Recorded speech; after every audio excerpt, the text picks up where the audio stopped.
Alright guys, so what I want you guys to do for this next couple days on this assignment is I want you guys to go out and experience outside. I know that we're all technically supposed to be, sheltering at home and stuff, and I don't want you to leave and go to the park or anything. You can do this in your own yard or around your home.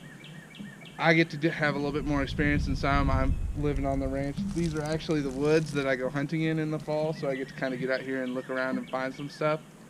Now, your video is not going to have to be as long as mine. Mine's going to be maybe 5-10 minutes. I'll show you guys a few things.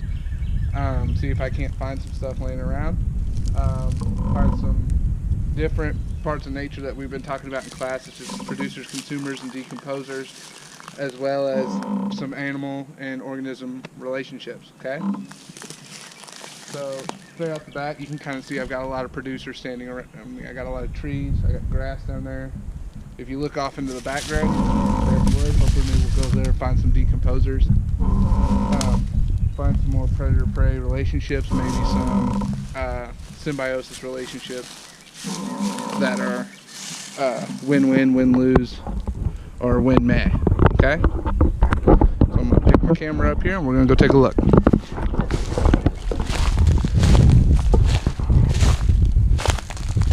So, I don't have anything really on this decomposing log. Just a little bit of algae and moss growing. So our algae and moss and things like that, those are our win-meh relationships, because I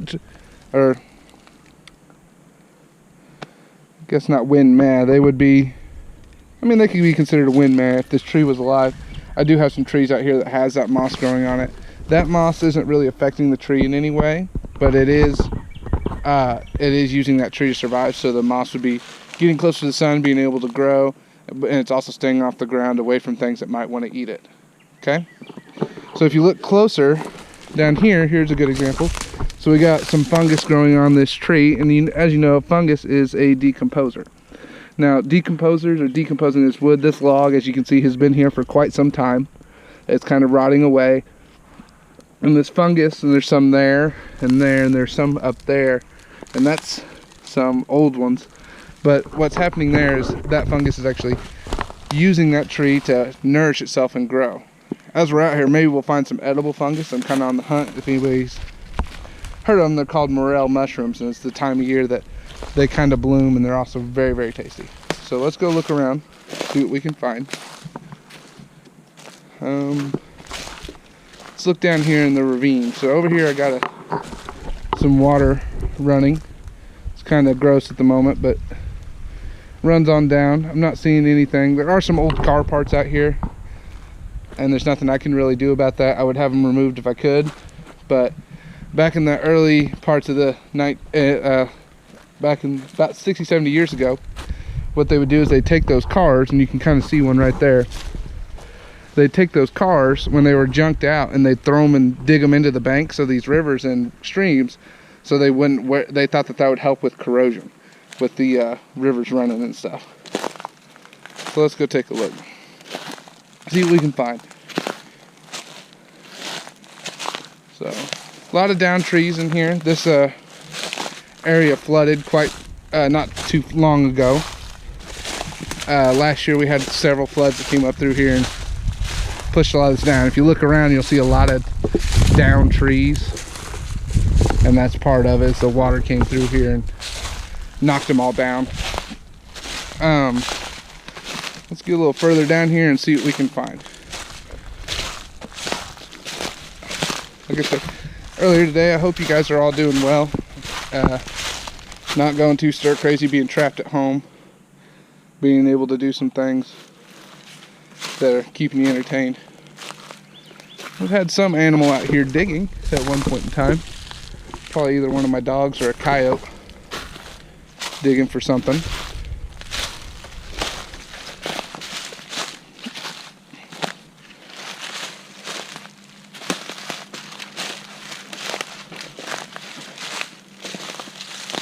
Let's see, what's been down here? Looks like I'm seeing some trails. Yeah, there's been a deer down here and a raccoon down here at some point in time. You can kind of see down there all those tracks and stuff using this stream for a source of water. And there's another example of those cars. Like I said, they There's 2 of them right there actually. They shoved those into the bank so that you guys can, so that they thought that would help with corrosion. And it does a little bit, but more or less it just kind of polluted the area and trashed our riverbanks. But let's go a little further, see what we can find. Like I said, lots of producers. I've seen a few more decomposers, like things living on trees. Here's a good example.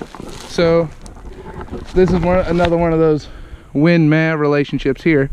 See these vines growing up here? I'm not going to grab them because they could be poison ivy. I'm not 100% sure at the moment.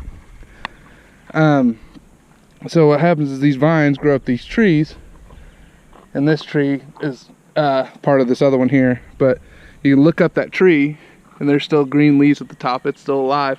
And what it does is it uses that tree to climb so that it can get more sunlight and be able to absorb nutrients out of the ground and do its do photosynthesis and stuff like that. Alright, let's climb on through here, keep going, see what we can find. I hear a lot of birds and stuff out, but I don't see any at the moment.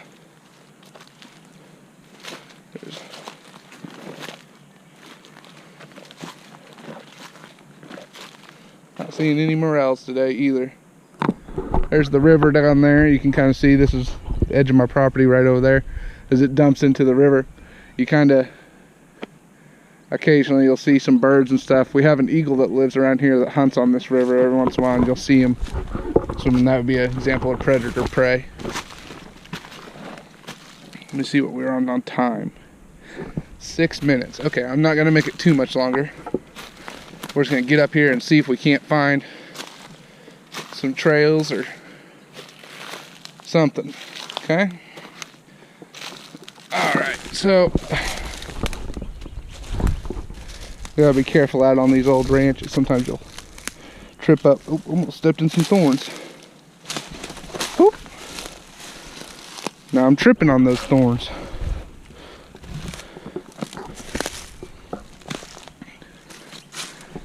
Whew. Something out here. So there's some deer tracks. Deer have been running through here recently. And then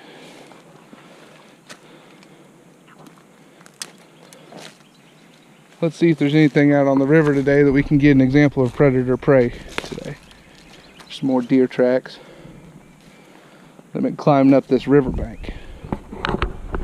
So doesn't look like anything today. I was kind of hoping this would be more action-packed for you guys, but not looking like it today.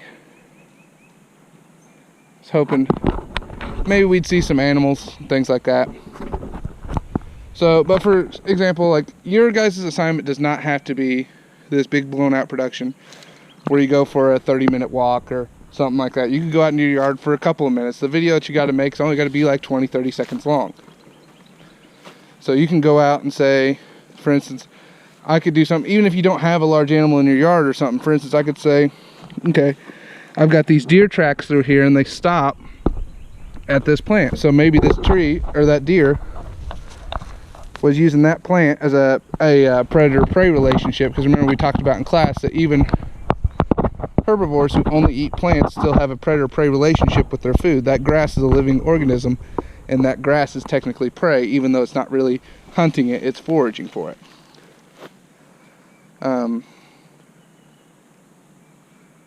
If you are going to be out for a while, that's why I'm wearing this stuff. Make sure you wear maybe like face shield or something, keep the sun off your face, off your neck, off your ears. Good hat. This is one of my old golf hats. But if you do, go out and have fun with it. It doesn't have to be super blown out of production thing. Flipgrid's a kind of fun little app. You can put little stickers and stuff on there. Just make sure you don't cover up what you're trying to present. Like I said, it can be anything from plants, animals. It can be insects in your yard. You could have a mosquito land on your arm and be like, look, there's predator-prey relationship. But you could, if you do, just say like what kind of relationship it is, and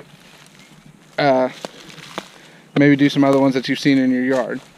Like I said, I don't have anything out here. Like I wasn't planning on running on a deer because they'll hear me coming in, but maybe I was hoping to find some birds or something like that.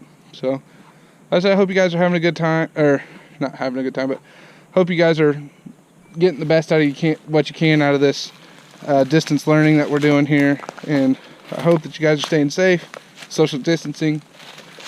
I'll talk to you guys another time. I hope you guys have fun with this assignment. It's supposed to be meant to be lighthearted and fun, so we'll see you guys later.